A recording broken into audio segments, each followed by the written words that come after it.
witnessed a situation where a senator uses his own money to purchase a ticket and goes and claims later.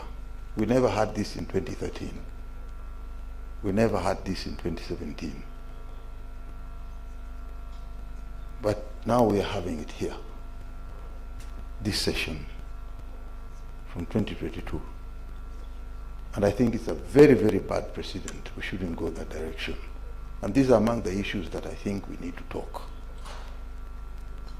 If there's no money, then there's no need to make a trip. We have sessions where senators, not one, not two, are bundled in buses and being taken to meeting sites like in Dodoma, in Tanzania. Then they're bundled there. And they're senators. So that they can take care of themselves there, and maybe the bus will go back to pick them up later. And they spend 10 hours on the road. This is a shame. It's not something to be proud of, that you're a senator. I've never seen a member of National Assembly traveling in, being grouped together and put in a bus and travel all the way to Tanzania in Dodoma. It's a shame. It's a shame to the Senate. And therefore, I think, truth be told, that we need to do better than that. We need to do better than that. I believe we shall be discussing more, and I know you have written to me. I've got them on my phone with so many issues that we need to discuss. So I think this session will accord us the right opportunity to discuss some of these issues that are happening now, which are very strange to people who are honorable members of the Senate. I thank you so much. A better applause for the Senate Minority Leader. As I invite the Senate Majority Leader, I'd like to inform us of a slight change of the program. We will not be breaking for tea, so the people who are expected to move into second session, please be ready. For us to save on time, we will actually move on to the next session, and we will do the photo session after lunch, or just before lunch. The teas are outside, served on both sides of the tent, and I would like to encourage us to gently, if we need a cup of tea or coffee, gently slip out and come back with your cup of tea. I'd like to advise those of the opposite gender, it is possible to sip a cup of coffee. I can see Sifuna doing it, and listen, so you can multitask. So I want to encourage you to do that gently, don't disrupt, so that we are able to manage all the tasks simultaneously. So I'd like to invite Majority Leader Senator Aaron Cheruyot to come and address us. Thank you very much. Thank you, Catherine. When you said Senator Sifuna is sipping his tea gently, I thought perhaps that's the only thing he can do gently. The Speaker of the Senate and all the leaders that are here, the Senate family, let me ride on the already established protocols. I beg to greet you all good morning.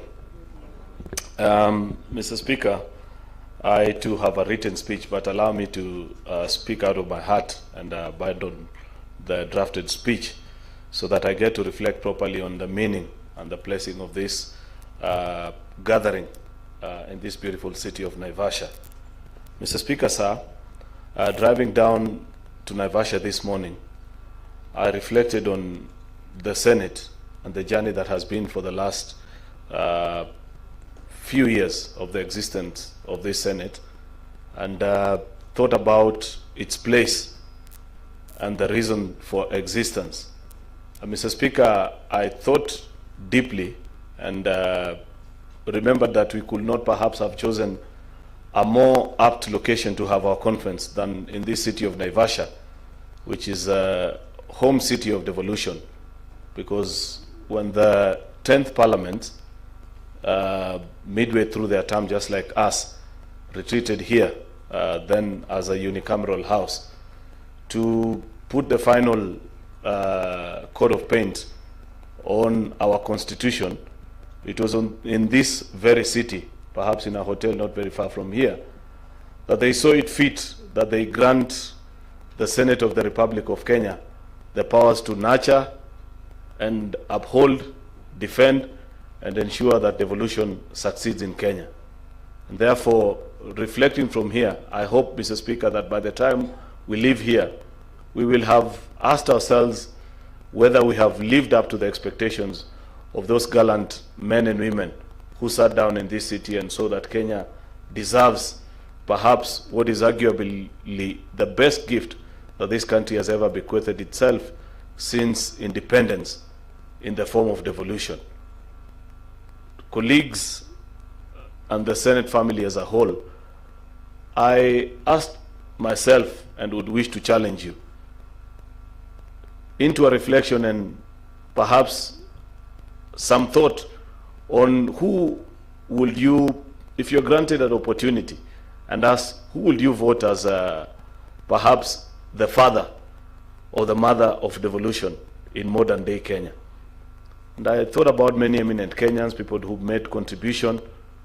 Of course, many politicians like myself would wish to claim that prize and think about we championed for this constitution and things like that. But my wandering post, when I thought about the life of one patriot, Dr. Crispin Odhiambo Bai, who paid with his own dear life for devolution to take root actually in this republic. When that gentleman chaired the subcommittee on devolution in the constitution making process, it was because of his very firm views and his unwavering stand on what devolution portended for this republic that he finally breathed his last, because there are many people who did not wish to see devolution and the success and the promise that it had for this republic. There are many people who believed that we should have remained as one state where up to date in 2025 we'd still be haggling over only one budget. That is commitment. And I thought that perhaps we as the Fourth Senate must pray to God so deeply that he grants us that level of commitment to devolution and the desire to have it to succeed, so that in each of our working day, honorable speakers, members of staff and colleagues, we live up to that depth of commitment and belief in devolution to see it succeed in all our 47 devolved units. Therefore, Mr. Speaker, we as a family, we have a very difficult task ahead of us, because each and every day we receive complaints from Kenyans who remind us that as a Senate, it is our primary responsibility and duty to ensure that devolution succeeds. And I will not engage you in a discussion of whether it is succeeding or failing, because you know the answers. You know what we have done well and the areas that we need to improve on. The only thing that I pray for, Mr. Speaker, is a level of commitment that that patriot had in seeing that devolution succeeds in our country. Because, Mr. Speaker, each day when you drive down across the length and the breadth of this republic, you see the successes of devolution, but you also see the opportunity cost that continues to be lost in the form of reports that come to our house from CPIC, PAC, petitions, impeachment hearings, and you hear the gory stories of the things that goes on in our counties and ask yourself, can the Senate really stand up for devolution and think and reflect deeply that there are other Kenyans who are paid, including with their life, and say that while we may not necessarily have to pay with our life, what is it that we as an institution, Mr. Speaker, can do to ensure that 10, 15, 20 years down the line, people look back and say it was indeed in the 4th Senate that devolution finally found its place and cruised, succeeded, and set up this country on a trajectory on the trajectory of prosperity. Therefore, that's my call to reflection to all of you, colleague senators, this morning. I thank you, and may God bless you as we begin this conference. Thank you so much, Senate Majority Leader. I'm so glad that you remembered Dr. Mbai, and I personally hope that this can be one of the Senates that can truly be focused about delivering the Article 6 mandate of delivering our consultative and cooperative devolved governance for delivery of services to the people of Kenya. I now wish to invite our Deputy Speaker, Senator Kathuri Murungi, to make his remarks, after which you will invite the Speaker to make his remarks. Thank you. Right Honorable Speaker of the Senate, my colleagues, senators and leaders, and our very able staff, good morning. I want to just make 2 remarks because a lot have been said. The written speeches are almost the same, so I don't want to dwell on that. Actually, what was given by Senator for Nakuru County, Senator Tabitha, was sufficient enough to cover the whole session on these introductions. So she did it for us. I don't know even what the Honorable Speaker will be able to. That was a summary of everything. So, Honorable Speaker, I want to touch on 2 issues. As your deputy, on the plenary management, the conduct of our senators, and myself also included. So I want to first thank you most sincerely for managing our house very well and actually instilling discipline in the house. So far, so good, and I want to thank you. As your assistant, I want to comment on that, and also to thank the senators. We started with some hiccups, but now I think we are on a very good highway, Senator Sifuna. We're on a highway that we're able to talk to one another and to discuss issues, including those which were raised by my colleague, Deputy Minority Leader, on controversial issues when we are debating. Number 2 is the management and performance of our committees, where I chair as the liaison chairperson. Let me say the issues that are being raised by the Minority Leader, by Senator Enoch Wambua, touches on the performance of the committees. It is through going to the committee work that maybe members travel in one vehicle. It is through doing all those things, committee work. And we have a full session, which we will be able to bring everything, all the challenges, yeah, and the strengths, the challenges, lessons learned, and maybe way forward where we want to be in the next 2.5 years. So I think that is a full session where we'll be able to converse and to discuss on all those matters touching on the committee. So I don't want to dwell on that at this level. So I want to inform the House that the members, the senators who are here are more than 2 thanks, Honorable Speaker. I want to thank the members. This is the first meeting this year, and we have almost 2 thanks of the members present. So naomba tafadhali tuweke mkono vizuri, tupigie senators makofi ya kilo. Sio bando, anza hiyo. 1, 2, 3. Another one. Thank you, senators, for this commitment.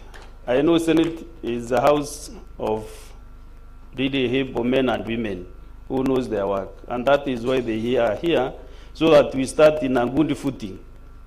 Na ile mambo tutaongea hapa leo, unajua mahali nimetoka mimi niliambiwa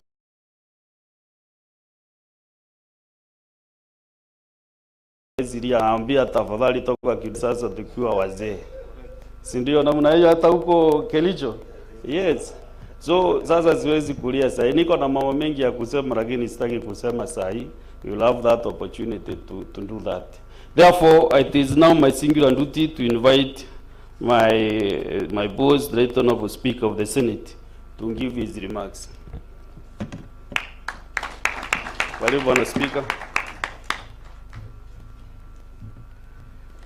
Thank you, Senator Kathuri. Now, honorable senators, members of the Secretariat, good morning. Allow me to make my remarks, and just like the DS has said, you will note some bit of repetition. I don't know whether we only have one speech right in the entire Senate, so. But nevertheless, I have to do this. Very short remarks, just like my height. My remarks are equally short. Honorable Senators, the midterm assessment and planning retreat for the 4th session of the 13th Parliament is not just another gathering. It is an important moment in our legislative journey as senators.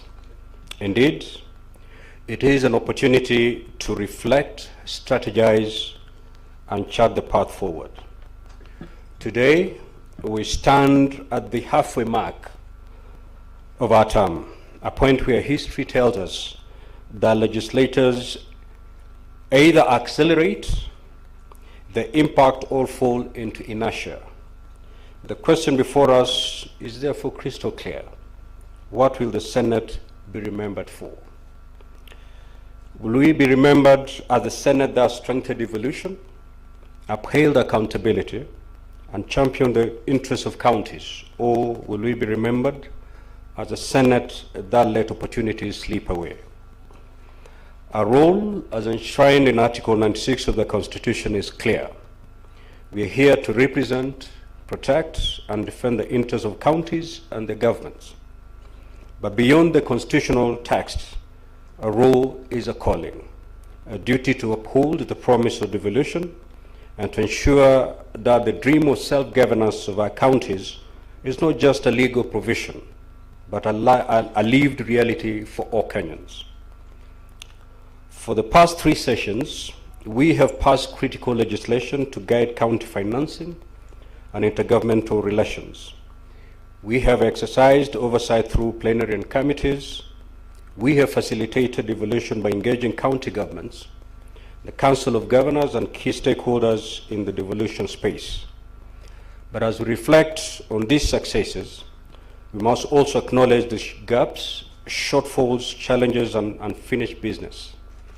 This 4th session presents us with a chance to solidify our legacy. The work we do now will determine how effectively the Senate will discharge its mandate, not just in this Parliament, but for years to come. Honorable Senators, devolution must be practical. It is about the roads we build, the hospitals we equip, the schools we improve, and the lives we change. That is why in this retreat, we must focus on legislation that directly impacts counties, especially financing and revenue sharing. The upcoming debate on the 4th basis for revenue allocation should not just be another routine discussion. It should be a defining moment in how resources are distributed fairly and equitably across the counties. Strengthening Senate oversight by ensuring that devolution funds are used effectively and that corruption and misgovernance do not thrive in our county corridors. Enhancing intergovernmental relations, because the strength of our democracy is primarily determined by how effective our institutions work independently but in harmony. Dear colleagues, our work has not been without obstacles. We have seen instances where critical legislation affecting counties lags in implementation.